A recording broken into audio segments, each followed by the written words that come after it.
Welcome to the State of the Biz.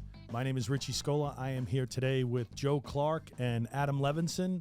We're going to be talking about the single-family rental home affordability index and the way that we look at the markets that we invest in. Obviously, rental pricing across the country is, real estate is a local. Markets dictate what the affordability would be. So just kind of take us through how we look at analyzing individual MSAs when we're deploying capital in the single-family rental space. So, Joe, maybe you can kind of start us off, since this was, something that you really put a lot of research into. So basically, everything is dictated on income, and so every zip code, every municipality, they have different median incomes. Therefore, we should be targeting different housing and different rents.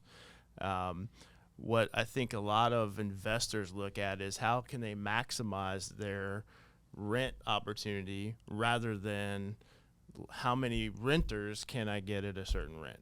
And so if you think of affordable housing or affordable rents as a bell curve, sure, we could go out and buy a house and have a $3,000 rent, but we're going to be way to the right on the bell curve. And you'll definitely rent it. It'll just take a lot of time, but there's going to be very few fish in that pond. So we want to kind of focus on the center of that bell curve where the median income provides us the greatest number of renters that can afford the rent we're offering. Okay. And so what we did was we looked at, we don't want to necessarily play to the left side of the median because those are where your opportunities for default or evictions and things of that nature, where they really can't afford the rent that we're trying to propose. And so looking at the bell curve, if we took it about 10% above the median, we've found that this is kind of the sweet spot, the largest pool of renters available that want to rent our houses. Because if you get too far over to the right, you're going to have more buyers. We don't want to deal with compete with buyers. We want the specific renters. And so as we looked at it, we figured that if we, instead of buying to a price, we buy to a rent. So we can determine where the affordable rent is. Let's buy as many houses as we can that will get us the returns we need at that rent. Okay. And it has led to potential upside for our yields, as well as longer durations of our renters and our homes being occupied. Yeah, that's a great point, because tenancy duration is the key when it comes to any rental. So historically, multifamily averages 15 months. Single family averages about 3 years. So that's a big difference. So we want to make sure to your point, we're fishing in that pond where the mass renters in our price point would be, not necessarily the highest. Joe, why don't you talk a little bit about what you found when you got closer to above, as far as the median, and where there was a dividing line that you were able to identify that says, hey, these folks could afford it, but they're not going to be long-term residents. Correct. So if you look at long-term financial, instruments, mortgages, and mortgages, the FHA has been around forever. VA has been around forever. And FHA has tons of data, and their calculation of what you can afford is 31% of your gross income. And so if FHA says that this is where they're going to stretch it as tight as they can on people's affordability so that they have the least amount of defaults, but they get the most people in the housing. So if we look at it, that same calculation on our rents, then we should have the least defaults and the greatest ability for people to get into houses. And so if we use that same logic in our rents and we buy backwards, we find that rent amount, we kind of can exceed it because we're using median income and we're not using household income, which is a very important distinction because household includes how much money is in your entire household. Usually it's 20, 30, 40,000 more than a median income.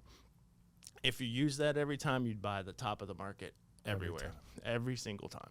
And, using this type of calculation, it really restricts the markets we can buy in as well. We struggle in places like Tampa, because in Tampa, it's kind of the standard rents, 38% of gross median income. And we don't want to play in that market because we can't buy houses that are going to allow us to fish in that pond. Right. And so it leads us to markets where we can have this steady, long-term renters and, continue to produce, which is really what this kind of space is all about. It's just finding a house, finding an investment where we can eliminate as much as we can the time that the house is in marketing or the time that it's in turn, and just keep it rented. So I think when Joe says, Joe gives me all the data and he backs into a number and says, hey, the rent is X here. So then that's the predictability, right? So we know we can rent this. Then we have an agenda for our capital, and then we back into what cap rate we want to buy based on our experience of what we know the operating expenses should be, and we're pretty conservative on that.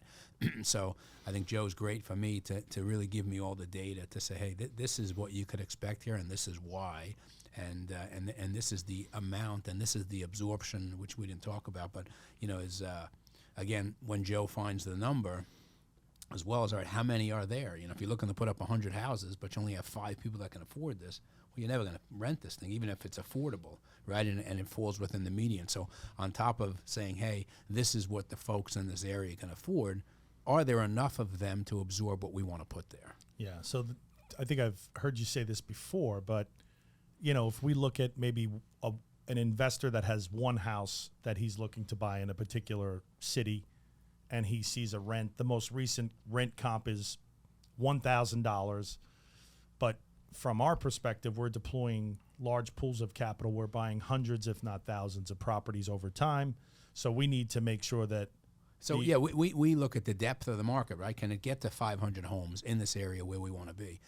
And then are there 500 or more, really? You want more than 500, right? Because are there enough folks that can afford this rent, that live here, that you could absorb, for argument's sake? If you can absorb, 3 homes a month, and you're putting 10 homes a month on the ground, you got a big problem, right? So you gotta back it out. So not only can they afford it, but are there enough folks? So I think getting to the point where you said is, if we're going to build a single-family designated community, we're going to build 100 houses, and we see the affordability is $1,500, but there's 4 $1,700 rents. We have to underwrite the community at $1,500, even though there are 4, because maybe you'll blend up, but it's always better to underpromise and overdeliver.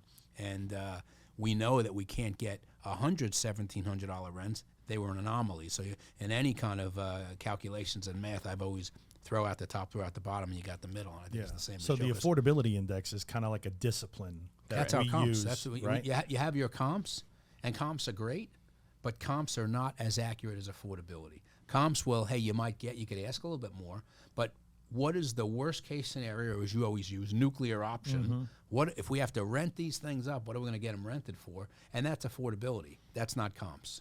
Agreed. And the great thing about it is if we underwrite to the affordable number, we end up beating our estimated rent. It's 3 to 5% higher that we get on average over the duration of a project, maybe. That's basically, we have a little over 4,000 homes that we currently operate, that we've acquired and we currently operate in the portfolio across 16 markets. So that's where we've proven this out. Correct. If we underwrite a vacant house and we use the affordability and we're within our affordability range, we will beat our rent. Just to give you an idea, when Joe first came on board, he brought a lot of data and a lot of stuff that was necessary. We had some homes in an area in Alabama that wasn't very populated, and we thought the rent should be $1,400. That was the comps. That's too good. And then Joe said, "Well, did you guys look at the affordability index?" And they said, "No, $1,150, $1,200. These were on the market for 90 days." Right. We put Joe's numbers, and they rented very quickly. Yeah. So then we're like, there's something to this. Absolutely. This guy's not so dumb. No doubt. So this goes back to, some of the scars that we have from operating and doing this business every day. These are real life lessons that we've learned and things that have been developed with Joe and his team that help us be more successful.